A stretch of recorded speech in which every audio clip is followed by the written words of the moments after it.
All right, very welcome back to OTB AM this morning. I'm delighted to say Michael Quinlivan has joined us in the studio at our tactics board, Owen. Yeah. This is your slot now, so don't screw it up. Well, it's interesting. There's plenty of things we can focus in on, and the game we're going to start off with today is going to be Kerry against Mayo in terms of how the two teams set up. You can, by all means, disagree with everything I'm about to say here, but it does seem kind of on the face of it that Kerry and Mayo are both going to set up fairly similar to how they set up in their last respective games, and also set up in a not too dissimilar way to one another. Now, the way they actually might approach the game is going to be a bit different. We may get stuck into Kerry first, and because there might be a little bit more to talk about when it comes to Mayo. And when it comes to the Kerry setup, we've got a traditional formation set up here. Kerry, obviously, the last day set up with a sweeper, Jack Sherwood in front of the full back line. The full back line, it seemed, when it came to practice in the Munster final, was Tadhg Morley, it was Jason Foley, and it was Paul Murphy. And then you had these two attacking wing backs in Gavin White and Thomas Sullivan. In midfield, then you had David Moran and you had Jack Barry playing for Kerry, and then you get into the forwards, which is quite interesting. James O'Donoghue is back in the mix for Kerry this weekend. Personally, I think there's every chance he's not going to play. I think they're going to stick with Paul Gainey and with David Clifford inside. I don't think you can afford to play three offensive men in the full forward line against a team like Mayo. So Stephen O'Brien will hang on to the corner forward role with a half forward line of Diarmuid O'Connor, Sean O'Shea, and we'll have another player in there as well, probably Darragh Moynihan. So ultimately you could have a situation here where Stephen O'Brien drops a lot deeper with your two inside. I'm not sure if that's how you think Kerry's going to play. I think it'll be pretty similar. I think both of them will only play with maybe two inside, and they'll play an extra man either in their half forward line or certainly as a link between the two, so that if the battle zone here, if the ball's won in there, it'll be trying to get a kick pass into this man before the ball goes inside. Look, I think the Super 8s have gotten a lot of grief over the last while about the structure and that, but I think the one thing, like this weekend, is going to showcase the best of what it has to offer, where you have a huge game at a provincial venue like down in Kerry, massive travelling crowd. I mean, the Kerry crowd haven't had a Munster final there in the last 2 years. They've had to go to Páirc Uí Chaoimh. Their only Super 8 game last year against Kildare was a dead rubber, so I really expect full house, cracking game. And it will be the best, unfortunately, until we get back to Croke Park, because 38,000 or 32,000, sorry, the reduced capacity down in Fitzgerald Stadium will be an incredible occasion. But if you brought that to Croke Park, it's lost, kind of. For the game itself, I do think I think Kerry are very conscious. I think they will be very conscious of what happened against Cork. Rory Dean caused them so many problems, picking up the ball, running at their half-back line, and suddenly ending up inside in their goal. And Mayo have a lot of strong runners in their team. Funny they had somebody who could pick the ball up deep and run straight at goal. Yeah. I think Mayo have probably 4 or 5 of those. Yeah. Between their midfield, their half-back line, and even some of their half-forward line could probably do it again. I mean, you saw probably the goal of the championship. That's the blueprint. The problem for Mayo is, can they sustain that for a full 70 minutes? I mean, they went to the wire against Armagh 2 weeks ago. They had a provincial derby last weekend, which would have taken a lot of emotional energy as well as the physical toll that can take. And you saw the lull that happened to them about halfway through the second half. Their experience saw them through. But there was a stage there where Galway were coming back into it, and if the penalty goes in, it's game on going into the last 5 minutes. Yeah. And that's the problem for Mayo. I don't think they can go full throttle at Kerry, because I don't know, do they have the level of energy to do that? And they don't yet seem to have the defensive solidity or the ability to just take the sting out of a game and keep possession and bore the opposition for 5 or 10 minutes. Yeah, I think it'll be a very cagey first 20 to 25 minutes. I think both teams will try and feel each other out. I think Kerry will set up a structure to try and stop Mayo, because I think Mayo have to get in front to go and win this game. What is that structure? I just think that Kerry, this area here behind their half-back line, because their two half-backs are very, very good going forward. But the problem is, if they leave the space here and Mayo exploit it, they're in a bit of bother. So I think you'll find that one of their half-forwards, perhaps maybe both of them, won't be as offensive as you think. I think you'll see that you'll have maybe 4 in their attack, with the 2 of these a small bit deeper, so that if Gavin White or if Thomas Sullivan decide that, and it's a very much a strength of their game that they can go the whole length of the field, that you'll sit in. They won't give Mayo the opportunity to get in behind them after a turnover in their middle third.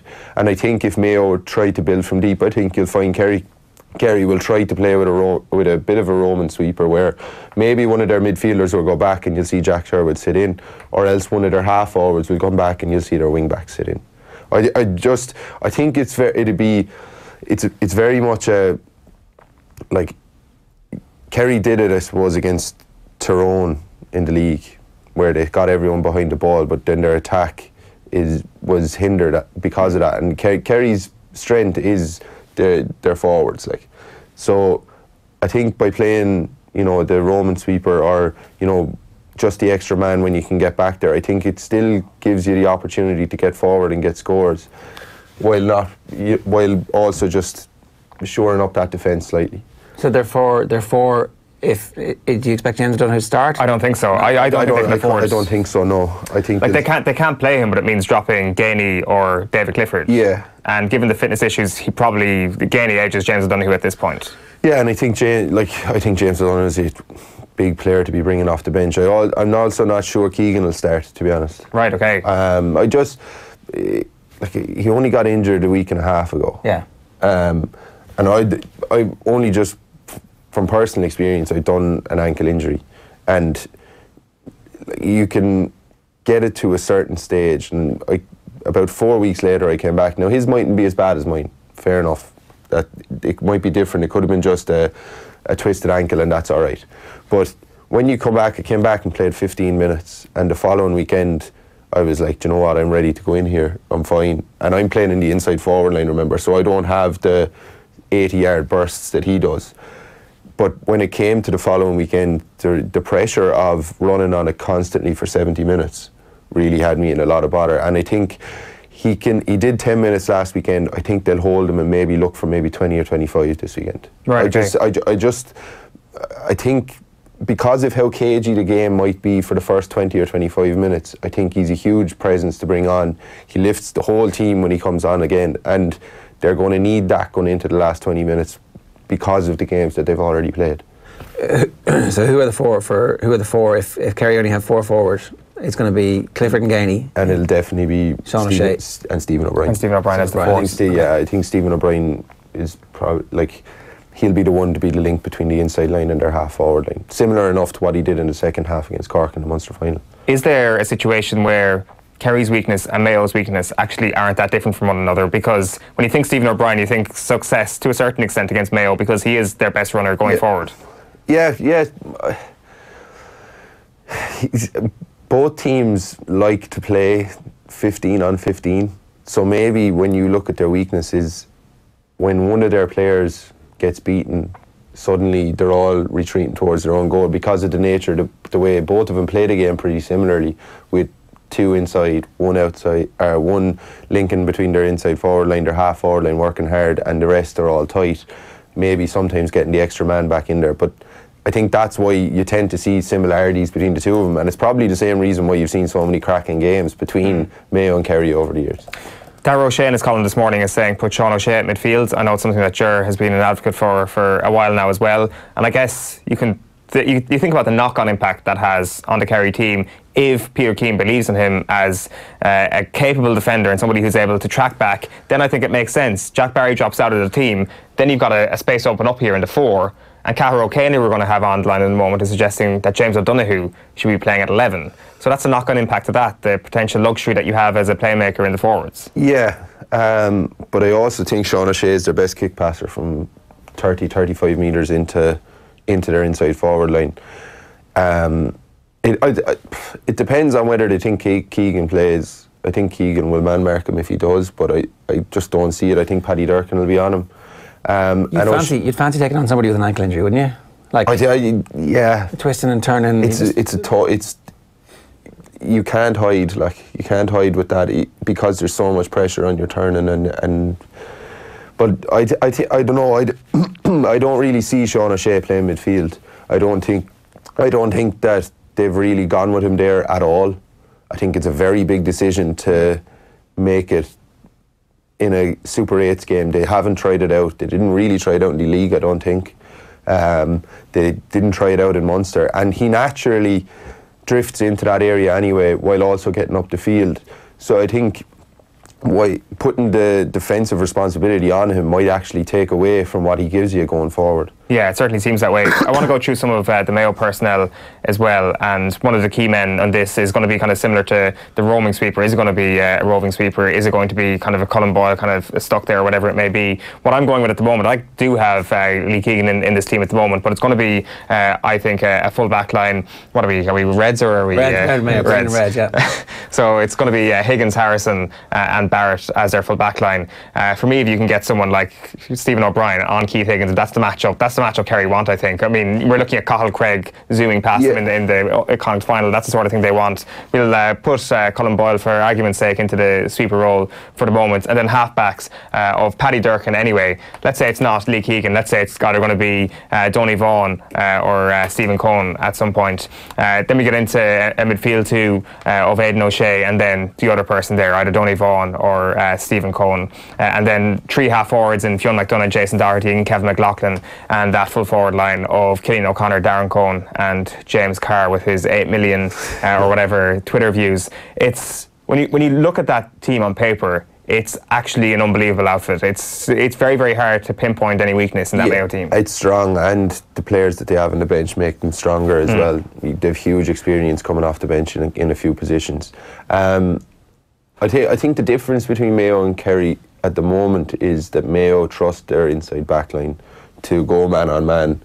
Now, you're not going to get a bigger test than going down to Kerry and trying to mark David Clifford, Paul Ganey and Stephen O'Brien man on man, really. Like, if you're confident that they can be held, I think it gives them so much more impetus going forward. I think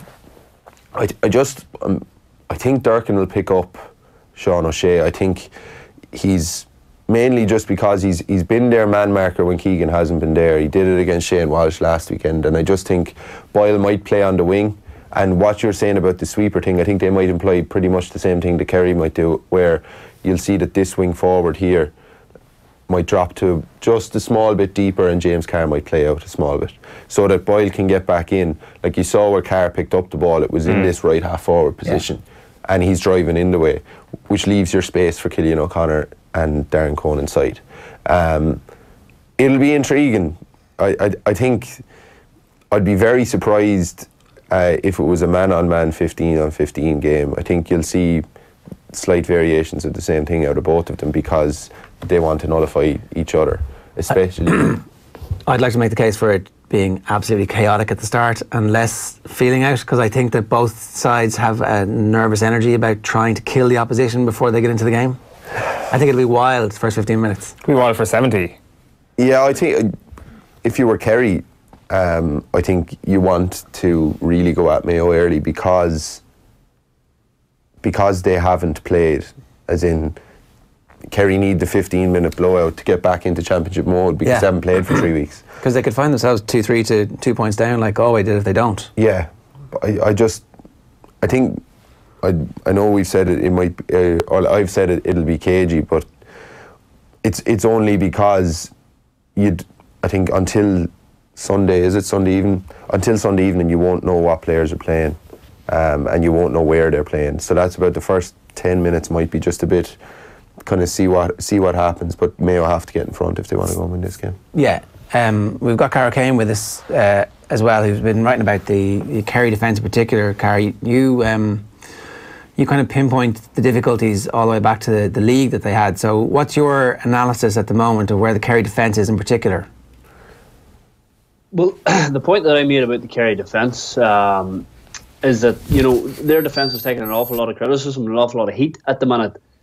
And a lot of it comes from far further up the pitch. I watched the Munster final back 3 times, and I watched it deliberately from behind the goal, that you could kind of see their structure and their setup that wee bit better, and it's very, very clear what they're trying to do. You talk about every team gets behind the ball. Now they're getting behind the ball, but they're doing it around the middle third. They're getting kind of into a structure there very quickly, where they're keeping all the bodies at that point of the pitch, and they're kind of still leaving their full back line 2-on-2, and obviously they Jack Sherwood in front for most of the Munster final as well, but by and large they're trying to press up in the middle third, and their problem is that physically they're still quite underdeveloped. It's a very young Kerry team, and you could see that. The goal chances that Cork created, the vast majority of them came off runners from deep.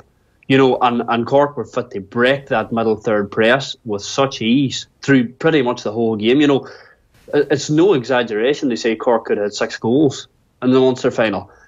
And, that leads to the kind of narrative that Kerry have a poor defence. But when you actually study it, when you watch the game, Kerry's defence is absolutely hung out to dry, because their middle third is pressing right up. They're been completely ineffective. They're not. Their middle third didn't put anywhere near enough tackles on. Cork actually turned Kerry over in their own half more often than the opposite way around. It was 4-3 for Cork on that stat. So, when you're putting a middle third press on and you're pressing right up into the opposition's half, and you only turn them over 3 times in the whole game, you're really asking for bother. And there are definitely deficiencies in their defence in terms of man marking. I think Peter Crowley's a massive loss to them. I think Tadhg Morley has actually done very well at fullback, but whatever wee bit of weakness is there, they're not protecting it, because they're pushing so far up the pitch and they're getting crucified in the space. Is there any possibility that they took Cork lightly, and that's one of the reasons why the tackling is so off, or is this a pattern that we've seen emerge over the course of the league? I think it's definitely a pattern when they play that way. And you just look. You're talking about playing that way, that middle third press. You kind of your first line, all right, your full forward line gets behind the ball, but your kind of your first line is your half forward line, and it's not a physically imposing half forward line at all. Dermot O'Connor, Sean O'Shea, Dara Moynihan. And Cork were much more physically imposing from their half back line going forward, and they were fit to break that tackle. It wasn't that Kerry forward line wasn't working as such. They were just really struggling to get, any contact on, never mind meaningful contact. They couldn't get to the pitch, and they couldn't get the tackles on, and that manifested itself in breaking the line constantly. Cork breaking the line, and it just, it must raise questions over whether Kerry continue to play that way, because their problem has been under Eamon Fitzmaurice, even the last couple of years, has been finding the balance between defence and attack, and it's something that they've really struggled with big time. You go back to the 2 games against Mayo, the All-Ireland semi-final a couple of years ago, where they didn't have a sweeper in the first game, and Andy Moran absolutely destroyed them and almost beat them on his own. They went then and put a sweeper in for the replay and sort of tried to protect against that, and their forward play was so poor that day. They couldn't get any support to the inside forward line. They couldn't get the ball to stick. Their half forward line was so ineffective, and so that was kind of the ultimate example of how they've struggled to kind of bridge that gap. Yeah. Your piece, Cahair, and I'd be interested to get your take on this as well, Michael, also touches on the idea of Kerry's attacking play and how that sometimes leaves a bit to be desired as well, given the star-studded talent that they have. Like, you're suggesting that perhaps they should be going, getting quicker ball into the full forward line a lot sooner, that they didn't utilise that at all, that basically Tom Sullivan and Gavin White were running forward, but they didn't utilise the kicking option too well. Yeah, again, it's not just the Munster final. It's a couple of games that I'd watched of them through the league as well. But the Munster final, probably, again, just watching it from behind the goal, you get such a good view of kind of what's happening around you. And I actually think that Paul Geaney and David Clifford have become a wee bit frustrated with the way that they're playing, because their movement wasn't as sharp as I would expect it to be, or wasn't as crisp and wasn't as good, basically, as I would expect it to be from 2 forwards of that calibre in that game. And what was happening was Kerry's, basically their middle third, when they were on the ball, they're not even really looking up. Kerry, you always associated with being a heads-up team, always looking. They get the ball, they put their head up, and the first thought is to kick the ball, and you're all right if it's not on, you don't kick it. But so much of the time that Kerry had the ball in that Munster final, their players on the ball weren't even looking up. They're looking square, they're looking 5 yards to the side and see who's coming running off the shoulder. And while they got a bit of impact out of that, and while the forward line still got scores, they were manufactured differently. And I just think for them to be at their best, It's not about being route one or being mad and just kicking the ball aimlessly, but with forwards that have the potential that they have to try and service them a wee bit more, because they're not. I don't believe they're getting anywhere near the best out of them. What do you think? I take the point on their movement not being as crisp, just from playing in the inside line. If you don't know when the ball is coming in, it's very hard to move to be in the position to take it. So if they're maybe transitioning, and I don't know what Kerry are doing, they might be transitioning to try and, you know, really emphasise how good their half-backs are at going at the goal, making that 80-yard burst and going the whole way in. But it means that their inside forward line don't know. They're in two minds. They're like, I can move out of the way here, I can make my move early, and then the ball doesn't arrive, and then I'm moving again. And I think the Kerry teams that we've seen over the last few years, they had a settled team for a long time, who their players are used to playing with each other. They know when each other are going to kick the ball. They know the right time to move, and that's why it looked so fluid all of the time. And maybe that the fact that there's been a huge overhaul in the last couple of years. It takes time for teams to bed in. It takes time for players to get to know each other's habits, when to move, when they want to give the ball, and that could be just something that maybe over the next couple of years you might see that they'll refine it a bit better. The point about the half forward line being so physically slight compared to their direct opponents, Kerry know that. That's not breaking news to Kerry. So are you asking them to be the front line of your defence, and is that a mistake? I think everyone tries to get, as Cahair said, I think everyone tries to get their their full forward line behind the ball as early as possible if you can. And that's not to try and turn over the ball. Most of the time it's just to try and slow it down, to give your defence a bit of time to get organised at the back, so that teams aren't moving the ball as quickly as possible up the field. After most of the time, those teams, when the ball gets between the 45 and 65, you'll notice that the full forward line, or one if not two, will maybe move back in. The problem we saw against Cork was that was happening, but it was too easy to go into their 65 and suddenly you were at their defence, and that's where it is hard. You're asking Darren Moynihan and O'Connor, who are 20, 21, 22. They're quite young. Like it takes until you're 25, 26 before you're, you know, big enough that you can stop the man up, especially if guys who are a good bit older than you are running at you. It's quite difficult. You very rarely see players who, you know, are that physically developed at that age, and especially when you have maybe two or three of them in the same line, that's when, you know, it becomes just a small bit too easy to break it. Yeah, so Kerry, is there nothing that Kerry can do then? You're talking about maybe changing the style of play. Like what else can you do when you have three young lads as the first line of defence? Well, I know they played a challenge game against Roscommon last week, and Mark Griffin actually played at number 12 for them, which, you know, kind of, I'm obviously not 100% sure of the reason for that, but it looks like that's the potential reason for playing Mark Griffin at number 12. Why you do that?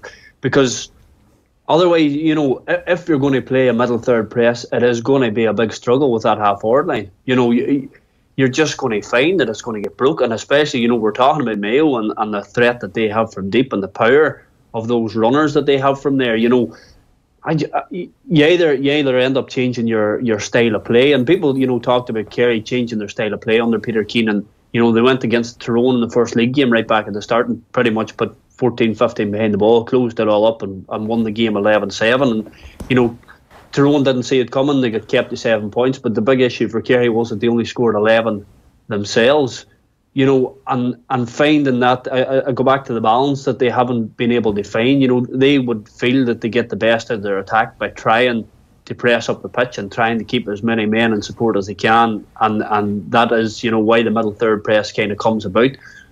But when that's being so ineffective, it's really hanging their entire defence out to dry. They do need to look seriously at the sweeper position as well. You know, they've tried different players, like Jack Sherwood, I have to say, you know, looked very uncomfortable playing it during the Munster final. You know, wasn't really effective in terms, you know, he seemed stuck as when they come in and when they drop back and when they push out, you know, and he ended up kind of didn't really do either to any great effect, and it doesn't seem like a position they've maybe put as much stock on as they could. So that if they're going to go with that, they need to probably solve that problem, put a designated full-time sweeper, somebody who's, because any sweeper will tell you, like, it looks like an easy role to play, but it's not an easy role to play. Like, your timing has to be absolutely, that's why Cian O'Sullivan is so good at it. Like, his timing and his reading of the game is absolutely precise.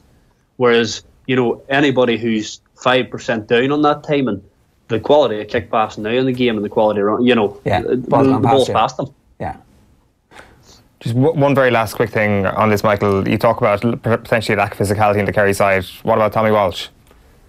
Yeah, but that doesn't solve your problem around. Not half forward. Yeah. Can he play a role? Like, I mean, he was out playing a bit deeper during the league, and it seems that he hasn't got a crack in this summer's championship. Yeah, I think he does his most damage when he's inside, because he's so physical. He's very good overhead, and I think defenders struggle with that high ball because when the ball comes down, you have so many runners coming off it. I mean, Gainey used to get so many goals making that run off Donaghy, but they just don't seem to fancy it at the minute.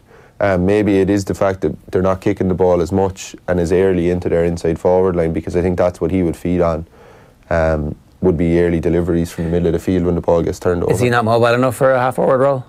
I thought he looked good when he was on the ball out wide during the league, but granted, mobility in the league is a very different thing to mobility in the championship. Clearly, he just isn't going well enough in training to justify one of those starting positions, because they do talk about the lack of kind of brawn in that half forward line. They're still good runners. I mean, Darragh Moynihan and Diarmuid O'Connor will still run all day for you, whereas Tommy Walsh wouldn't do that. He just has the brawn. So I do agree with you. It is kind of a situation where if you play a three-man full forward line, or if there's an injury, you do throw him in.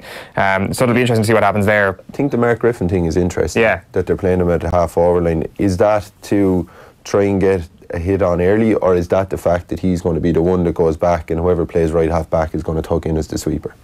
I think that'll be something to look out for on Sunday. You were nodding your head there like, oh yeah, I'd heard that, as if it was like, you're like, oh yeah, but you didn't tell us. It was like suppressing the information from the Kerry camp here. No, Cahair had written it in his excellent column yesterday, so the cheers for the tip, Cahair. That was the second time, that was the first time you heard it. You were read the column yesterday as opposed to, I knew this last week. I actually meant to say it before we got him on the line. Like, he could be used as a third midfielder as well. He's played midfield previously and all that sort of thing. Yeah, it'd be interesting to see if that kind of comes to pass. Cahair, the Tyrone team obviously had your column from the previous week up on the dressing room wall, where you were not quite writing them off, but basically saying that their reversion to earlier type in the running game against Kildare was going to be the death knell for their championship chances this year, ultimately when they come up against the better teams. Part of me thinks that actually being able to go back to something in the middle of a championship at times of crisis isn't the worst thing for a team. At least they have that identity, and now they also, it seems to me, they have a full forward who they can lump it into as needs must later on. So are they not in a good position now?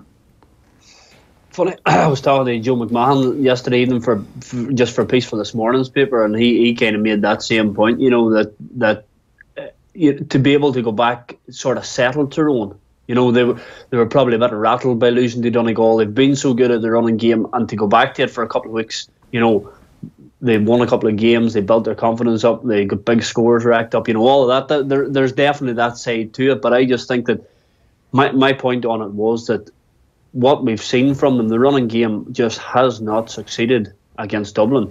And ultimately, where Tyrone are at now, that's where their sights are. If they have Dublin now, they know Dublin are coming to Oma for sure in the start of August. They'd be hoping that the way the draw is panned out, that they'd end up back with them in an All-Ireland final again. And that's obviously a wee bit presumptuous, but that's where their eyes are at. And it's just that the running game just does not trouble Dublin the same way it troubles everybody else. And we talk about, a higher press. You watch Dublin Tyrone games and you kind of watch them from a height and watch them live.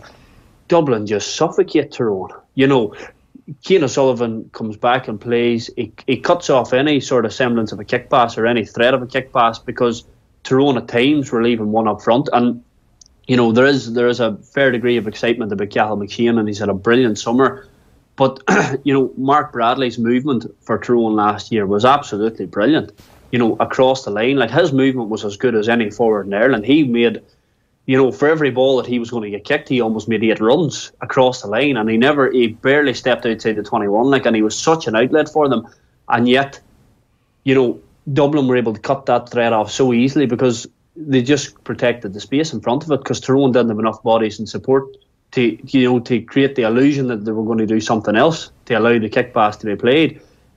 And all of that, Tyrone have been trying to play a wee bit more expansively this year. They've obviously met a disaster in the Donegal game, and they've gone back to what they were doing. They have to keep more bodies up the pitch, and they have to kick the ball a bit more if they're going to break the Dublin puzzle themselves, because the running game will not do it on its own. And my point being that they're not well enough versed in the kicking game yet. They haven't done it long enough. And now the fact that they've taken 3 qualifiers where they could have really, settled down into it, had a good bit of work at it, and been more effective coming into the Super 8s, because they're not going to go to Roscommon on Sunday and do it. Saturday. Roscommon is too tricky a venue. They're going to go there and play the running game and be safe and make sure they win the game. And you think they will win that game, though?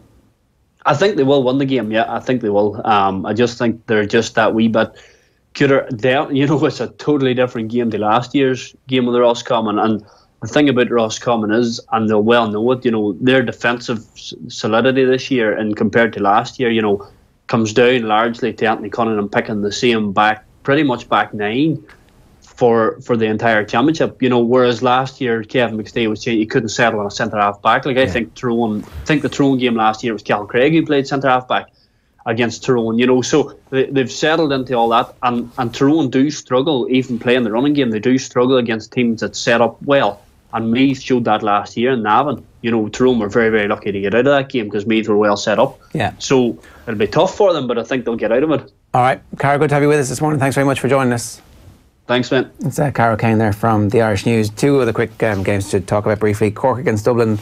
There's some thoughts, Michael, that maybe Cork have forwards who will be able to take the goal chances that Dublin have coughed up so far, and this game could be a bit closer than we might have anticipated. Yeah, what's your definition of close? I think it could be a 6-point game. Yeah, I suppose that's close for Dublin, isn't it? I don't think Cork fear Dublin. I think it's in their nature to be confident regardless of who they're playing, and I mean that with the greatest respect. No, you don't. I'm telling you, they just don't. They don't. They're Corkness. Bar playing Kerry over the last few years, but that was probably born out of. That Kerry team has changed now. It's not the old Kerry team that they would have had huge battles with. But I think that they will go to Dublin and they'll try to just play their own game. I think Dublin will win comfortably. It's a big thing for Cork and Meath over the last few days. Is there seems to be a sense that everything you hear written about them is. It's great to get to the Super 8s, and that's it. Yeah. Whereas you now have 3 games where it goes up a notch, and going to Dublin to play them on a Saturday night in Croke Park there's no bigger game in the country at the minute. Yeah. So actually, it's that whole is bonus territory, but that's a terrible way to go into. Yeah, it is. Because actually, the teams are thinking we're here for business. I think if you look at what Kerry did against Cork. I think you need to stop Rory Dean, so I think you'll see a number being done on him. I think he's their focal point. Mark Collins has been brilliant. Brian Hurley was excellent last weekend. So I think to stop the threat that Cork have, you need to stop them higher up the field. So I think you'll see Dublin come and press their half-back line and really put pressure on the ball before it gets into their forward. And what about Meath against Donegal? Can Meath do something in this game, or is that again bonus territory? It's a tough. You have to go up to Ballybuffet to play Donegal, isn't it?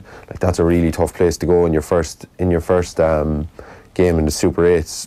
And Donegal, who came off such a brilliant Ulster campaign, Your one hope is that they're a little bit somehow ring rusty, and that actually instead of. Yeah, and they went up there during the league. Now I know Donegal had a lot of players injured and didn't play, but Meath pretty much left the game behind them up there with a goal in the last minute that should never have happened. So I wouldn't give them. They would have been very, very happy to get over Clare, and I think it's a big step for them because there's been such negativity around Meath football for a long time, for the last few years definitely. So I think the confidence they would have taken from now being a Super 8s team can give them a big boost going up there. I still don't think they'll have enough though. I think you'll see Donegal win. Comfortably? 5 points? I think, yeah, I think so. I just think that Donegal know what's coming down the line. They know that they've Mayo and Kerry, which are two massive games, and they have to get off to a win up in Ballyufa. It seems that group is perfectly suited to Donegal. Of course, not being in Dublin's group suits everybody, but it seems that even from a stylistic point of view, coming up against Dublin isn't precisely what this Donegal team is set up for, whereas with Kerry and Mayo, they can have a right crack off them. Yeah, I also, I wouldn't like to be playing Dublin twice to go win an All-Ireland.